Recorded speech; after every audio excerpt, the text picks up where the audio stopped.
The joke that crossed the line. Los Angeles, late spring, the kind of evening where the city glowed softly under amber lights and polished marble reflected the illusion of perfection. Inside the ballroom of a historic Beverly Hills hotel, crystal chandeliers hung like frozen stars above an audience dressed in tuxedos, silk gowns, and carefully practiced smiles.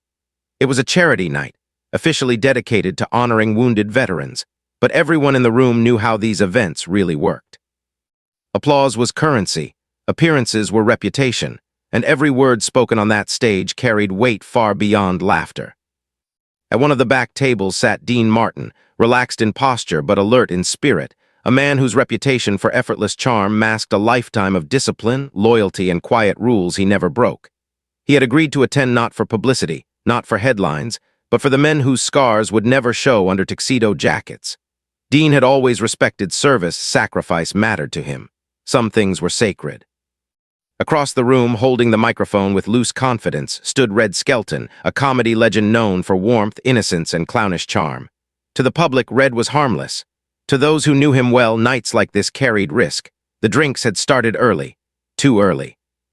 Dean arrived without ceremony, slipping in through a side entrance, nodding politely, taking his seat beside familiar faces. He didn't seek attention. He never had to. Attention found him anyway. When Red noticed him, something shifted. "Ladies and gentlemen," Red called out, voice already riding the edge between playful and careless. "We've been joined by the one man who never looks stressed, Dean Martin." Polite laughter rolled across the room. Dean lifted his glass slightly in acknowledgement, nothing more. Red continued, "You know why Dean always looks so calm? Because someone else handled everything for him growing up."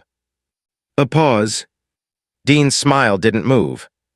A few guests exchanged glances. The tone felt off. Red chuckled into the microphone, riding his own momentum. "Some people are born independent. Others have mothers who never let go." Scattered laughter, uncomfortable laughter. Dean leaned back in his chair, fingers tightening just slightly around the stem of his glass. He didn't react, not yet. He believed in grace. He believed people sometimes miss a step and recover. Red didn't recover. Dinner plates clinked, waiters froze mid-stride. The room sensed something approaching a boundary. "And of course," Red added, smirking, "Dean's mother would be so proud to see him tonight if she were still around." Silence. It wasn't loud, it wasn't dramatic. It was worse, a vacuum. A sudden absence of sound that made every breath noticeable. Dean's jaw set. He didn't look angry. That was the dangerous part. Red hesitated just long enough to stop himself, or so he should have. Instead, he leaned forward. "You know how those old-world mothers are," Red continued. "Big meals, thick accents, living through their sons. Some men never outgrow it." This time, the laughter didn't come. Dean lowered his glass to the table, slowly, deliberately. People nearby felt it before they saw it, the shift in the air, the sense that something irreversible had been said. This wasn't comedy anymore. This was exposure. Private grief dragged under stage lights.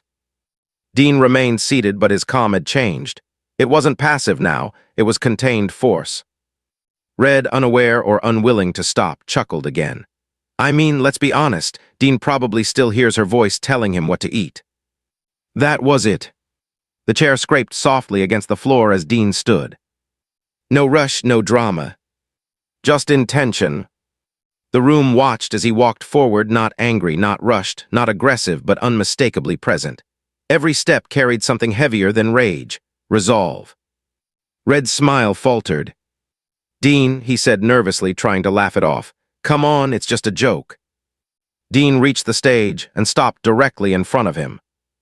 "Give me the microphone," Dean said quietly. Not a shout, not a threat. A statement.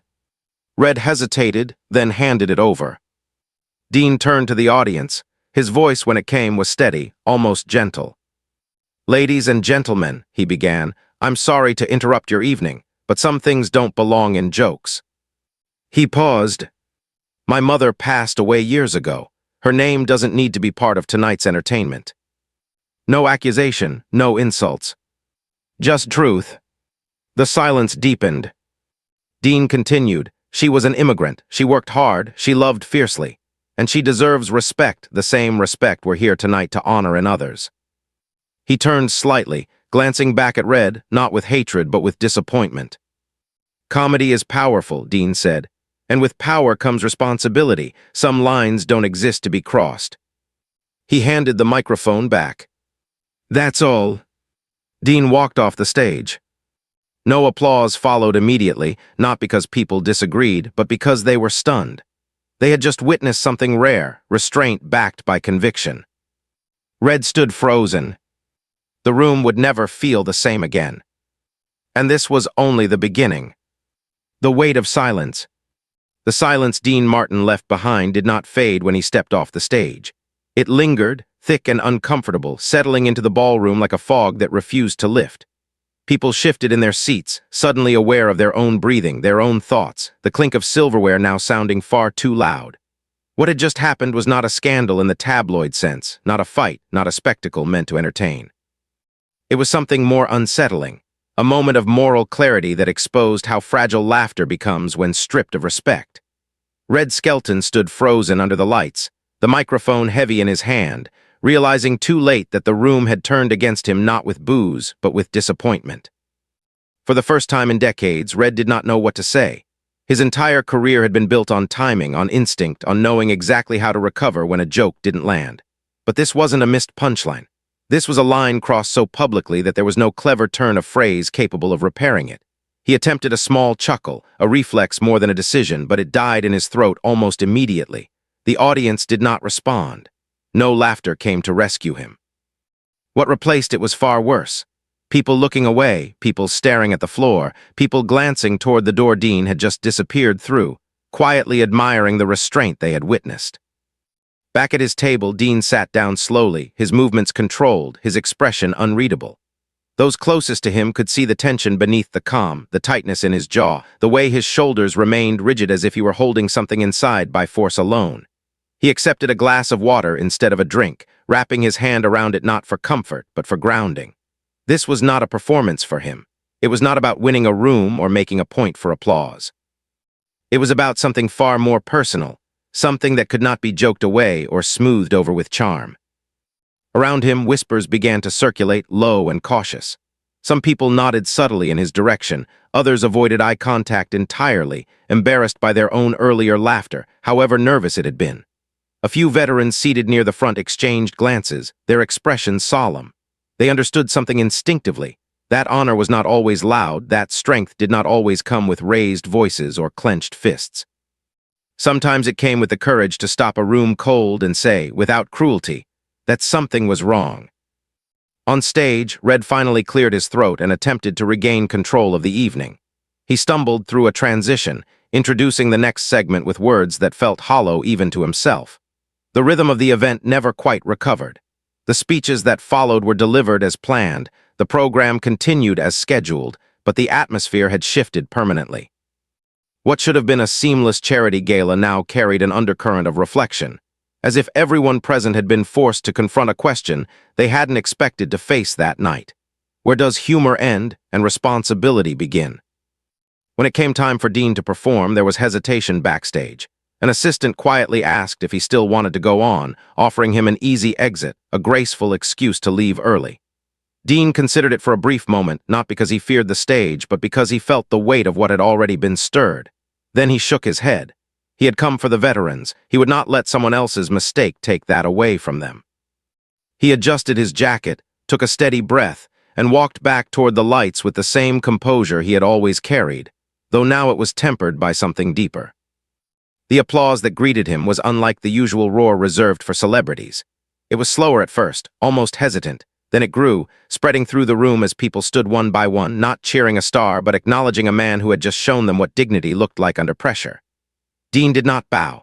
He did not gesture for more. He simply nodded once and began to sing, his voice smooth and controlled, yet layered with emotion that seemed to resonate differently now. Every lyric carried weight, every note felt personal, as if he were speaking not just to the audience, but to someone who was no longer there, someone who had shaped him in ways the world could never fully see. As the music filled the ballroom, something softened. A few people wiped their eyes discreetly. Others closed them, letting the sound wash over the tension left behind. In that moment, Dean reminded everyone present that art, at its best, does not belittle or wound. It connects, it honors, it gives shape to feelings that words alone cannot hold. When the final note faded, the applause that followed was quiet but sustained, full of respect rather than excitement. Dean left the stage without a word, walking straight to his dressing room, closing the door behind him as if sealing himself off from the noise of the world. Inside, away from the lights and the expectations, the composure finally cracked. He sat down heavily, the adrenaline draining from his body, replaced by a familiar ache he had learned to live with but never truly escaped. Memories surfaced uninvited. A kitchen filled with the smell of home-cooked meals, a voice calling his childhood name, hands that worked tirelessly without ever asking for recognition. The jokes had reopened a wound that time had only partially healed, reminding him that grief does not disappear. It waits quietly, resurfacing when least expected. He did not rage. He did not curse. He simply sat there, breathing slowly, letting the weight pass through him rather than consume him. Elsewhere in the building, Red Skelton sat alone, the microphone long set aside, his confidence replaced by something unfamiliar and deeply unsettling. For the first time, he replayed his words not as jokes, but as weapons, realizing how easily they had slipped from his mouth and how much damage they had carried with them. He had always believed intent mattered more than impact, that laughter excused excess. That illusion shattered as he remembered the look in Dean's eyes, not angry, not threatening, but profoundly disappointed. It was a look that lingered far longer than booze ever could. By the end of the night, the headlines were already forming, though none of the people involved were thinking about them. What mattered more was the quiet shift taking place beneath the surface, the recognition that something had changed. A boundary had been redrawn, not with aggression, but with clarity. Dean Martin had not raised his voice, had not insulted, had not struck back in kind. Yet his response had stripped a seasoned comedian of his defenses and left him facing something far more difficult than public criticism: self-reflection. And as both men left the venue separately, carrying very different weights with them into the night, one truth had become unavoidable. Words once spoken could not be taken back. But how one responded to them could echo for years, shaping reputations, careers, and lives in ways no joke ever could. What happened next would not unfold on a stage, but in private conversations, late-night thoughts, and choices made when no audience was watching. That was where the real reckoning would begin. When laughter turns inward. The morning after the gala arrived without ceremony, but it carried consequences that felt heavier than the chandeliers and applause of the night before. Newspapers across Los Angeles did what newspapers always did when restraint collided with controversy. They amplified it. Headlines spoke of a public reckoning, of dignity under pressure, of a legendary comedian stumbling where he was expected to soar. Yet behind the ink and speculation, something far more important was unfolding quietly, away from cameras and columnists, in the private spaces where pride either hardens or breaks. Dean Martin woke early, as he often did after performances, not because he wanted to relive the night, but because his mind refused to rest. The words had already been spoken, the moment had passed, and yet the echo remained, persistent and unresolved. Dean sat at his kitchen table with a cup of coffee that had long gone cold, staring through the window as the city stirred awake. He did not regret what he had done. That certainty surprised even him. There was no replay of alternate responses, no imagined speeches sharper or softer than the one he had delivered. He had acted according to a rule that had guided him his entire life: protect what matters, even when it costs you comfort. Still, certainty did not erase pain. Defending his mother had reopened a grief he rarely allowed himself to touch. And now it lingered, heavy but familiar, like a scar aching before rain. Across town, Red Skelton faced a very different morning. He had barely slept, his thoughts looping endlessly through the scene on that stage, the silence that followed his words, the calm authority with which Dean had dismantled him without cruelty or spectacle.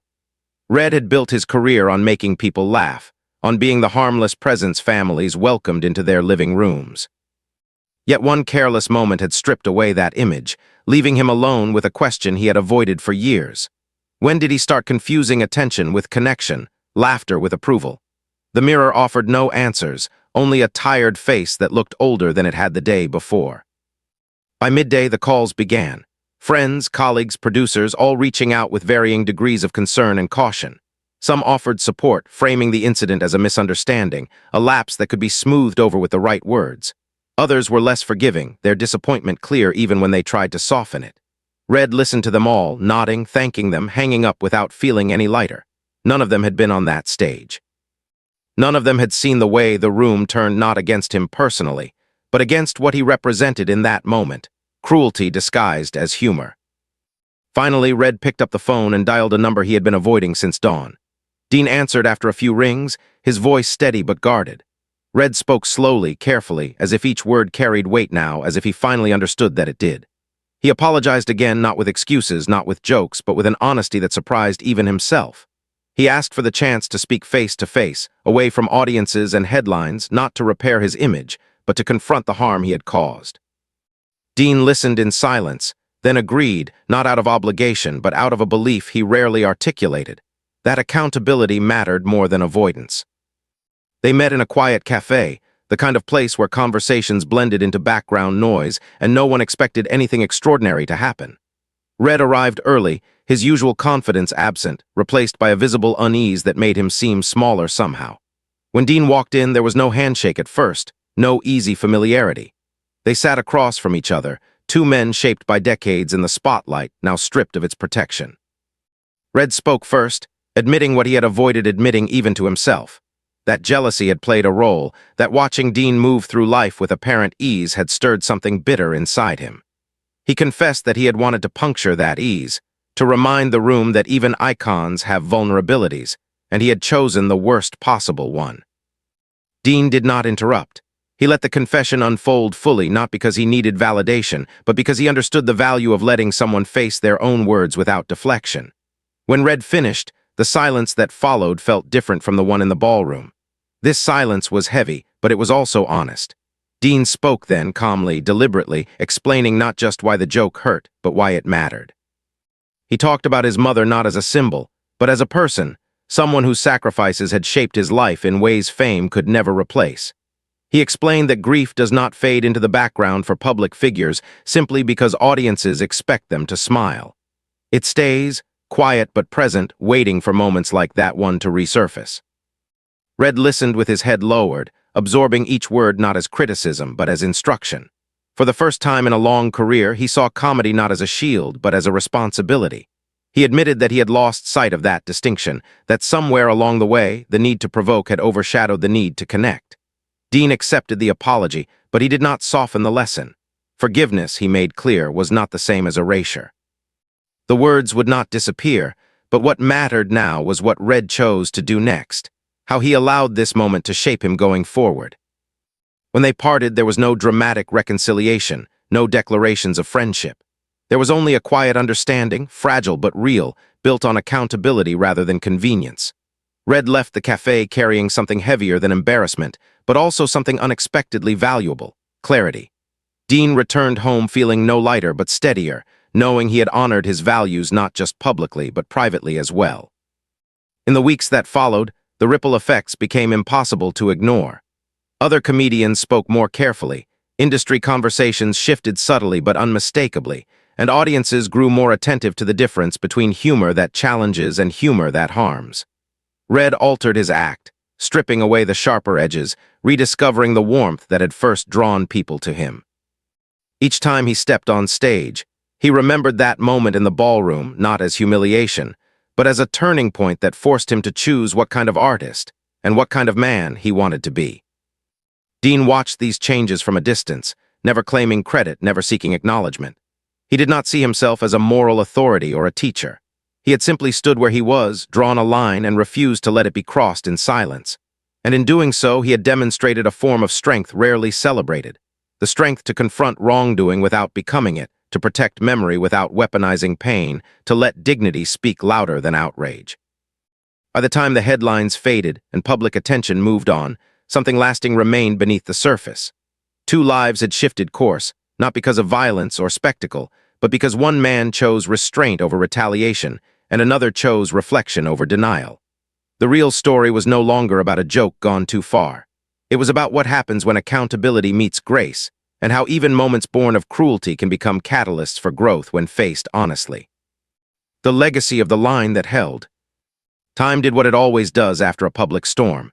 It moved forward, quietly at first, then with growing indifference. Headlines gave way to newer controversies, and the city returned to its practiced rhythm of premieres, performances, and polite forgetting.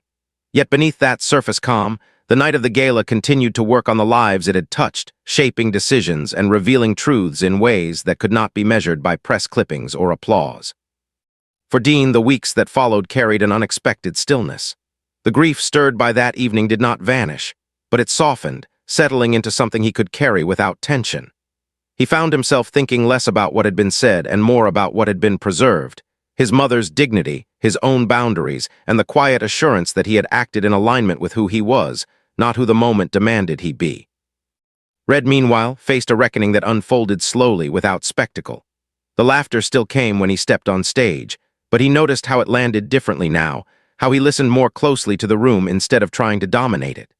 Jokes that once felt easy no longer felt necessary. He began to cut away material that relied on discomfort rather than insight, discovering, to his surprise, that audiences responded not with silence, but with relief. Somewhere in the process, he realized that the best humor did not diminish anyone. It elevated the shared experience, allowing people to recognize themselves without shame. The lesson had not been comfortable, but it had been transformative, and he carried it with him every time he picked up a microphone. Their paths crossed again months later, not on a grand stage, but in a quiet corridor backstage at a benefit event neither of them had headlined. There was no tension, no forced conversation. Red nodded in acknowledgement, Dean returned it, and for a brief moment they shared an understanding that did not need words. What had been resolved between them no longer required maintenance. Accountability had been taken, respect restored, and both men had moved forward without pretending the past had never happened. It was not friendship, but it was something sturdier, mutual recognition of growth. As the years passed, the story of that night took on a different shape. It was no longer retold as a scandal or a confrontation, but as a reminder, a moment cited in quiet conversations among performers, writers, and producers whenever the line between boldness and cruelty threatened to blur. Younger comedians, eager to test boundaries, heard it framed not as a warning to avoid risk, but as an example of what happens when empathy is removed from art. They learned that restraint was not weakness, that silence could be more powerful than shouting, and that dignity, once demonstrated, tends to ripple outward in unexpected ways. Dean rarely spoke about the incident publicly. When asked, he deflected gently, insisting it wasn't about him, that it was simply about doing what felt right at the time. Privately, though, he kept a small reminder tucked away among his personal belongings, not as a trophy, but as a grounding presence. It reminded him that the people who shape us never truly leave, that their values echo in the choices we make long after they're gone. In moments of doubt or fatigue, he returned to that certainty, finding strength not in fame or approval, but in fidelity to what he loved. Red, toward the end of his career, spoke differently about comedy than he once had. In interviews and casual conversations alike, he emphasized care over cleverness, responsibility over reaction.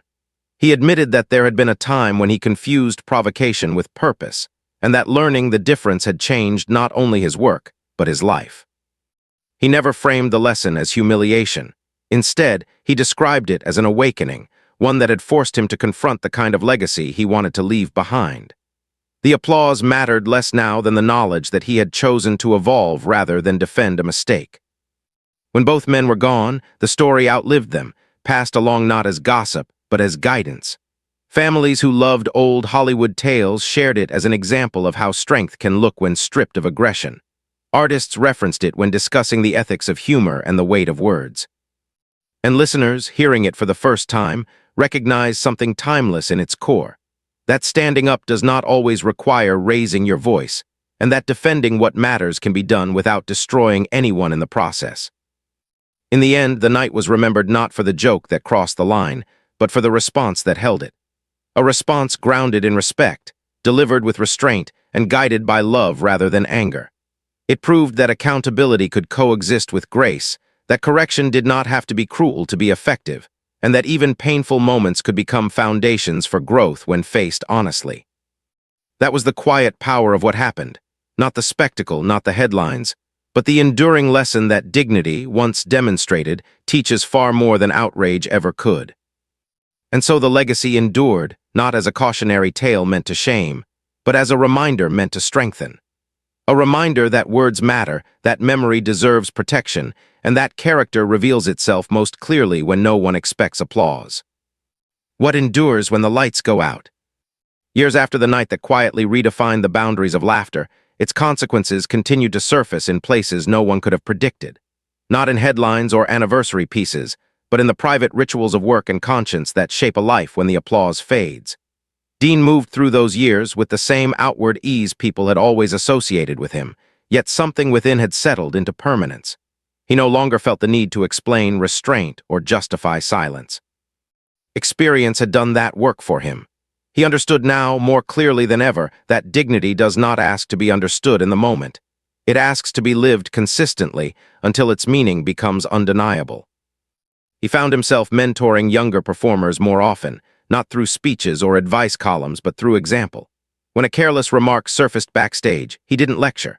He paused, asked a question, let the weight of consideration do what confrontation could not. Many left those conversations changed without fully knowing why, only sensing that something steadier and truer had been modeled in front of them. Dean never framed these moments as lessons. He simply behaved as he believed a man should when words carried consequences, trusting that the shape of integrity, once seen, is difficult to forget. For Red, the later chapters of his career unfolded with a quieter satisfaction than the roaring success of earlier decades. The crowd still came, but the laughter had changed in texture, warmer and more inclusive, rooted less in shock and more in recognition. He noticed how people lingered after shows now, not just to praise his talent, but to thank him for making them feel understood rather than exposed. That shift mattered more to him than ratings ever had. In private moments, he acknowledged that this evolution had been born from discomfort, from the sting of realizing he had hurt someone deeply and publicly. Without that reckoning, he might never have slowed down enough to listen.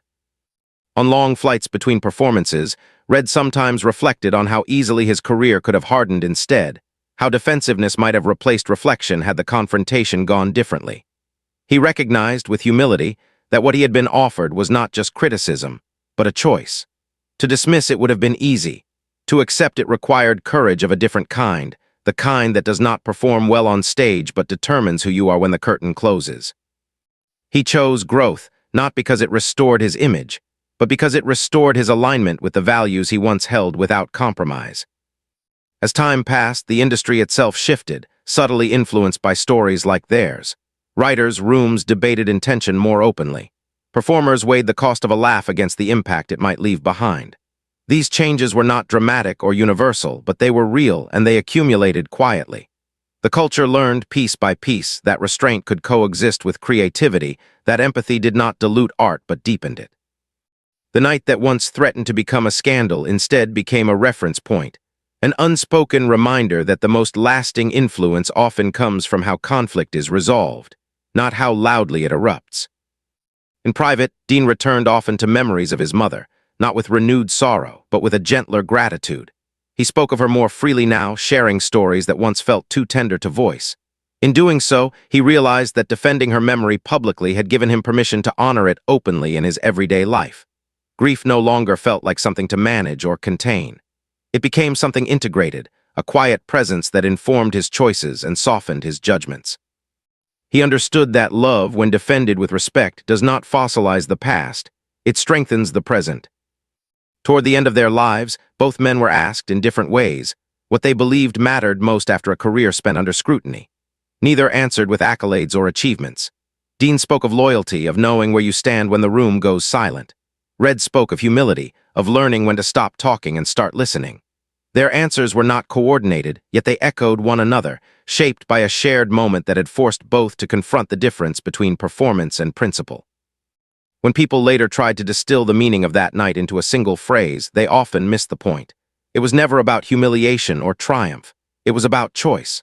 One man chose restraint over retaliation, another chose accountability over denial, and together they demonstrated that growth is not a private victory but a communal one. The lesson did not demand agreement, it invited reflection. It did not insist on reverence, it earned respect. And so the story endured, not as a relic of old Hollywood, but as a living example of how character reveals itself when no script exists to follow. It reminded those who heard it that words carry weight long after laughter fades, that memory deserves protection, and that standing firm does not require cruelty to be effective. In a world eager for spectacle, their quiet exchange offered something rarer and more enduring. Proof that dignity, once chosen, continues to shape lives long after the lights go out. The quiet measure of a man. In the final stretch of their lives, when the world began to speak about them in the past tense even while they still breathed, both men discovered that legacy is not something you announce. It is something others recognize when you are no longer trying to shape it. Dean moved more slowly now, choosing appearances carefully, conserving his energy not out of fatigue but out of discernment. He understood the difference between being visible and being present, and he preferred the latter. In conversations that unfolded late at night or in quiet rooms away from applause, people sensed in him a steadiness that did not need affirmation. It was the steadiness of someone who had learned that the truest measure of a man appears not when he is praised, but when he is tested without warning. Those who worked closely with Dean noticed how he handled moments of friction in these later years. When tempers flared or egos collided, he did not rush to smooth things over with charm, nor did he escalate conflict to prove authority. He listened, waited, and responded only when words could serve clarity rather than ego. Many left these encounters surprised by how much lighter they felt afterward, realizing that restraint had created space for understanding rather than tension. Dean never spoke of principles in abstract terms. He embodied them quietly, allowing others to witness their effect rather than insisting on their importance. Red's later years carried a different rhythm, marked by reflection that deepened with age. He painted more, spending long afternoons translating emotion into color, finding in silence what noise had once provided. When audiences asked about his career highlights, he smiled gently, often steering the conversation away from accolades and toward lessons. He spoke of mistakes without defensiveness, acknowledging them not as stains to be hidden, but as turning points that shaped him for the better.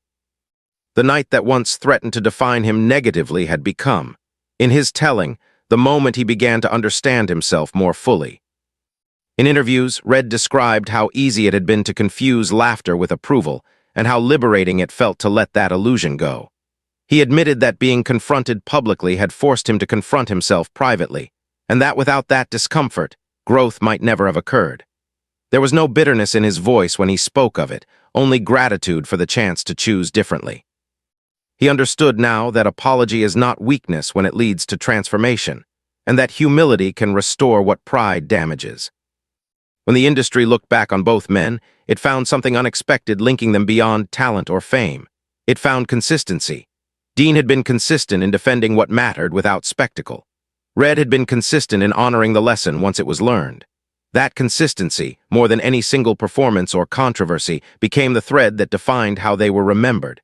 People spoke less about the joke and more about the response, less about the misstep and more about the correction. In that shift of focus, the true power of the moment revealed itself. After they were gone, the story continued to circulate, not because it was dramatic, but because it was instructive. Parents told it to children as an example of standing firm without cruelty. Artists referenced it when discussing the ethics of their craft. Ordinary people recognized themselves in it, understanding that they too would one day face moments where silence would be easier than integrity and laughter easier than responsibility. The story endured because it did not demand admiration. It invited reflection. In the end, what remained was not a confrontation, but a standard for how to respond when something sacred is challenged, a standard for how to accept correction without losing dignity, a standard for how to let character, rather than anger, carry the weight of a moment. Dean's calm refusal to let cruelty pass unchallenged and Red's willingness to change because of it formed a quiet partnership, one that reshaped both men without binding them together in public narrative. That is how the measure of a man is taken, not in applause or outrage, but in the choices made when the room grows quiet and no one is asking you to perform. When the lights go out and the microphone is set aside, what remains is not the joke or the response, but the values revealed through both. And in that quiet reckoning, the story finds its true ending, not with triumph or shame, but with understanding, growth, and the enduring strength of dignity chosen over ease.